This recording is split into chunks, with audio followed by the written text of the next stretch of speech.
Greetings, everyone. My name is Linus Kramat, and I'm a trainer with the International Scholars Program.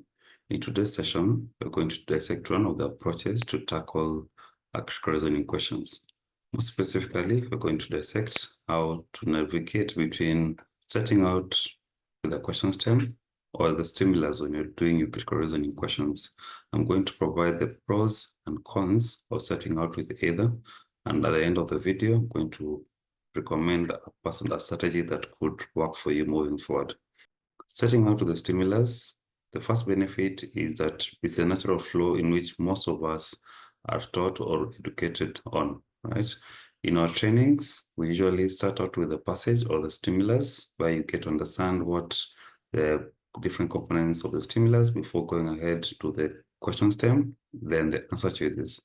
So naturally, we are all used to or accustomed to beginning with the passage or stimulus, then proceeding to the question stem, the answer choices. Now, being that it's something we're used to, it becomes natural for us to begin with the stimulus, then moving on to the other steps. So as a matter of being comfortable with the approach, this is the most comfortable approach for everyone.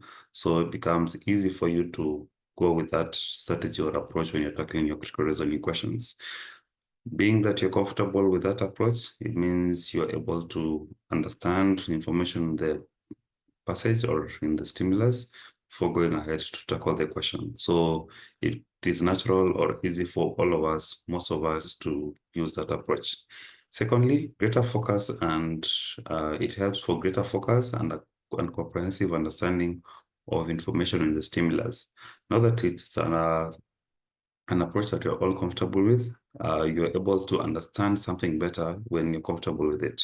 So you're able to understand the information presented in the stimulus, as well as comprehend the different components of the stimulus itself. You're able to identify the premises, identify the underlying assumptions, as well as the conclusion.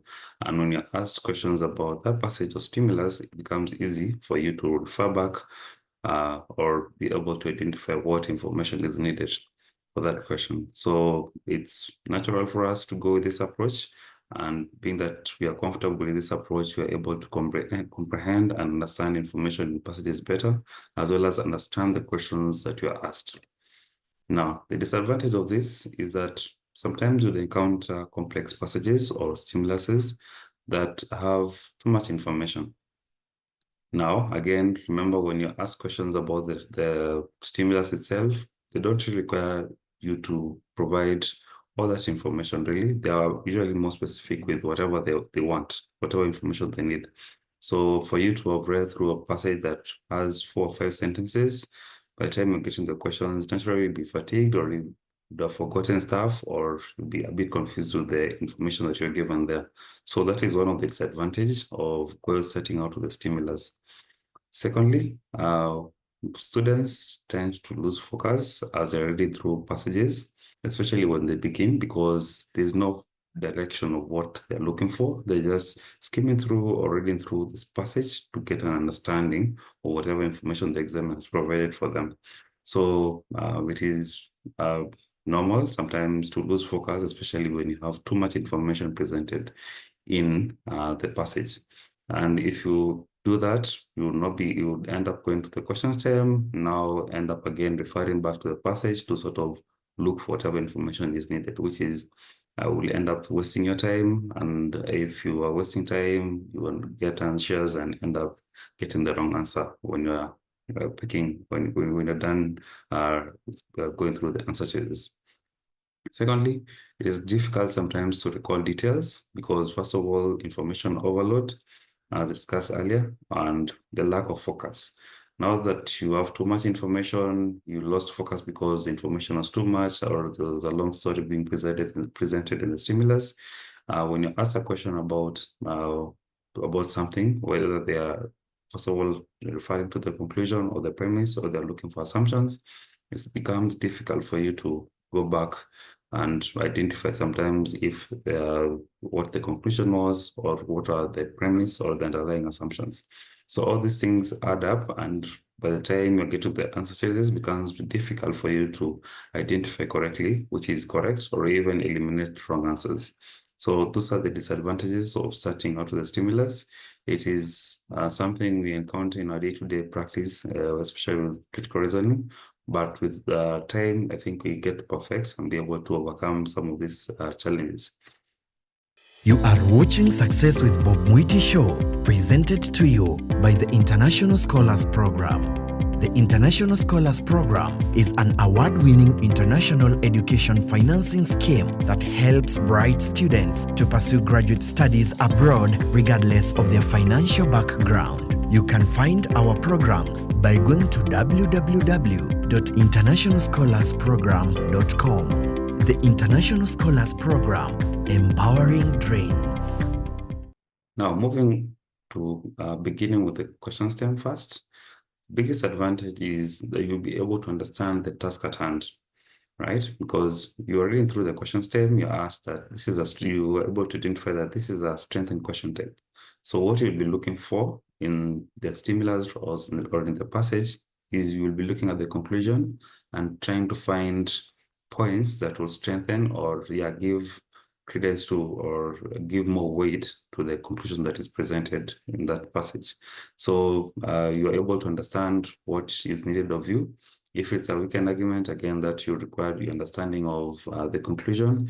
If it's inference questions and paradox questions, you're able to identify, or you're reading through the stimulus, you'll be looking out for the different, for example, if it's paradox questions, the different conflicting ideas. So it becomes easy for you to, you're able to understand whatever is needed of you beforehand before you start reading the stimulus.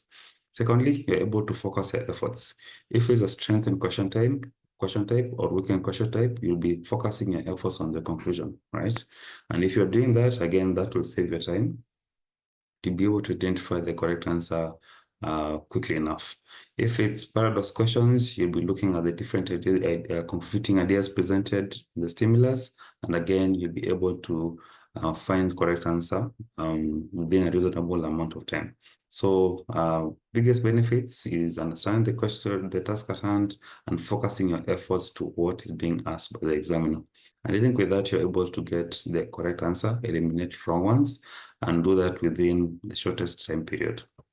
Now, the disadvantages of starting with the question stem, first of all, is to look, focus, and concentration. Sometimes you'll be asked a complex question in the question stem. Now, when you're done with that, you'll start reading the stimulus. So in your head, that question stem that you'll be asked will keep ringing, and you won't really be focusing on the information that is presented in the stimulus.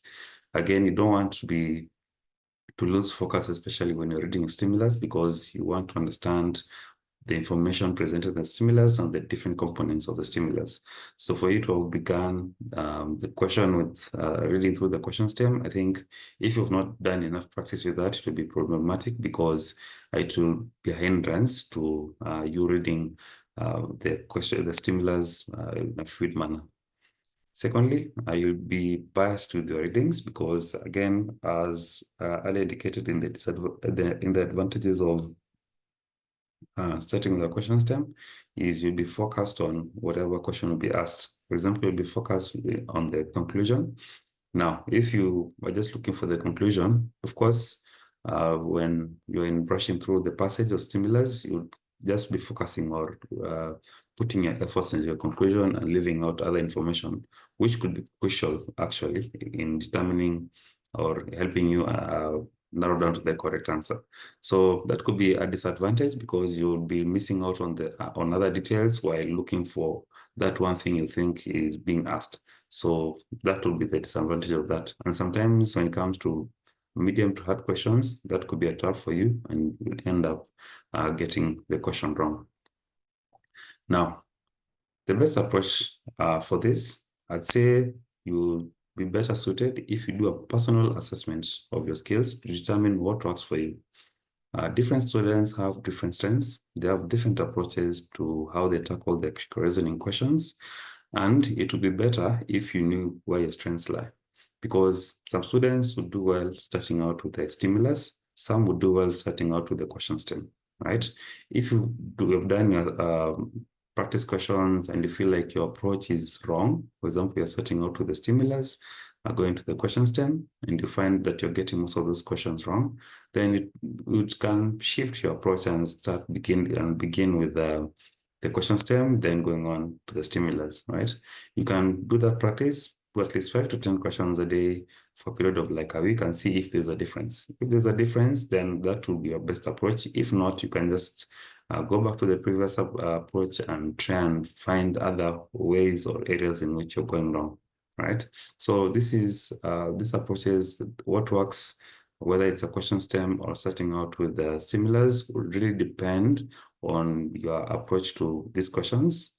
But remember, this is a timed exam, so it'd be better suited if you go with the approach that will save you time and help you get the correct answer within the shortest amount of time, right? Secondly, go with the options that will enable you get correct answer within shortest time period. As I've said, we are here to do the exam within for the 45 minutes for the section, within the 2 hours 15 minutes. So it'd be better for you to go with an option that will help you save time, will help you be able to even carry forward the saved time to questions that will be problematic moving forward. Also, when you're done with the section, you can always review the questions you feel that you needed to put in more effort. So with that, we've come to the end of the video. Kindly join us in our GMAT training sessions. We provide elaborate strategies such as this and others, and will help you do well and perform well in the GMAT exam. Thank you.